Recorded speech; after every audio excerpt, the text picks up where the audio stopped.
পর্ব ৬ আমরা সমাধান করব। ১১ নং যে অঙ্কটি আছে এই অঙ্কটি আমরা সমাধান করব। তোমরা যদি এর আগের পর্বগুলো যদি না দেখে থাকো অবশ্যই পর্বগুলো দেখে আসো। আর আজকে আমরা সমাধান করব ১১ নং অঙ্ক। ১১ নং অঙ্ক বলছে আমাদের sec a plus tan a cosec plus cot equal হচ্ছে cosec minus cot divided sec minus tan। আমরা শুরুতে কি করব? শুরুতে আমরা যে কাজটি করব, যা আছে আমরা তাই তুলে নেব। তাহলে sec a plus tan a divided cosec a cosec a plus cot a।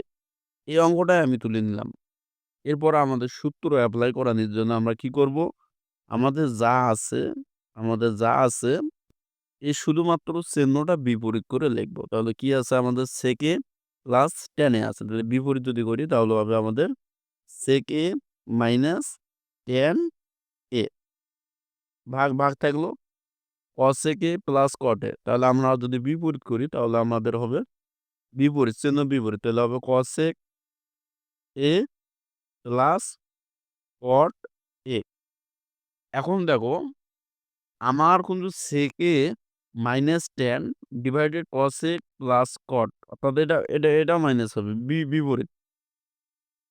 তাহলে আমাদের আসলে হচ্ছে sec a প্লাস tan আমরা এর বিপরীতটা লিখলাম sec a মাইনাস tan আসলে হচ্ছে cosec প্লাস cot আমরা বিপরীত করলাম। তাহলে cosec মাইনাস cot যা আছিল তার বিপরীতভাবে লিখলাম। কিন্তু এই জিনিসটা কিন্তু আমাদের এখানে কোনো অঙ্কে নেই। তাহলে আমরা এটা কি বাড়তি নিয়ে এসেছি। আমরা তো ইচ্ছামত বাড়তি নিয়ে আসতে পারি। কিন্তু আমাদের যেন কাটাকাটি যায়, যা যেন এই জিনিসটাই থেকে মূল জিনিসটাই যেন থাকি যায়। আমরা এই জিনিসটা নিয়ে আসলাম আমাদের সূত্রে এপ্লাই করানোর জন্য। সো আমরা এখন কি করব? এই জিনিসটা যেহেতু বাড়তি, এই জিনিসটা এখানে নেই। তাহলে এই জিনিসটা যেন এমনভাবে লিখব যেন কাটাকাটি যায়। তাহলে আবারও যদি আমি এই যে আছে আমাদের উপরে আছে sec a মাইনাস tan আমি যদি এটা নিচে লিখি sec a minus tan a এরপর আমাদের নিচে আছে cosec মাইনাস cot আমি যদি এটা উপরে লিখি cosec a minus cot a তাহলে দেখো বিষয়টা খেয়াল করো। এই যে sec a মাইনাস tan এই sec a মাইনাস tan কাটা গেল, sec a মাইনাস tan কাটা গেল। যেহেতু লব ডিভাইডেড হর আকারে আছে। cosec মাইনাস cot কাটা গেল, cosec মাইনাস cot কাটা গেল। তার মানে আমাদের এই জিনিসটা থেকে যায়। আর এই জিনিসটাই তো ছিল আমাদের। কেন লিখলাম? এই জিনিসটা লেখার কারণ হচ্ছে আমাদের সূত্র এপ্লাই করতে হবে। এই কারণে আমি এটা বাড়তি নিয়ে এসেছি। আর আমি তো বাড়তি নিয়ে আসতে পারি না। আমি বাড়তি তো নিয়ে আসতে পারি না। এইজন্য এই বাড়তি জিনিসটা আবার কেটে দেওয়ানোর জন্য আমি এইটা নিয়ে এসেছি। তার মানে আমাদের এইটাই হয়। এটা কাটা গেল, এটা কাটা গেল। তাহলে দেখো এরপরে একটু লক্ষ্য করো। আমাদের যদি এটা যদি A ধরি আর এটা যদি আমরা B ধরি তাহলে কি হচ্ছে? sec A প্লাস অর্থাৎ A plus B, A minus B তোমাদের মনে আছে? এই যে স্কয়ার মাইনাস B স্কয়ারের সূত্র A plus B into A minus B এটাই তো হচ্ছে। তাহলে A plus B into A minus B, A plus B into A minus B তাহলে আমাদের কিসের সূত্র হচ্ছে? A square minus B square. A স্কয়ারটা কি হবে আমাদের? এটা হচ্ছে sec A তাহলে sec A স্কয়ার A সূত্র মাইনাস এরপর হচ্ছে B স্কয়ার।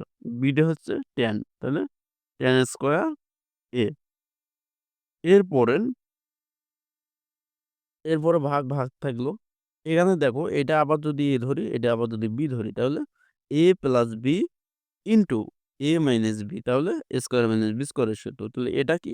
এটা হচ্ছে cos sec square A minus B টা হচ্ছে cot স্কয়ার A তাহলে cos sec plus cot A plus B into A minus B আর আমাদের এখানে থাকি যায় কি? আমাদের এখানে থাকি যায় cos sec মাইনাস cot তাহলে cos sec A minus cot A ভাগ নিচে থাকলো sec A minus tan A।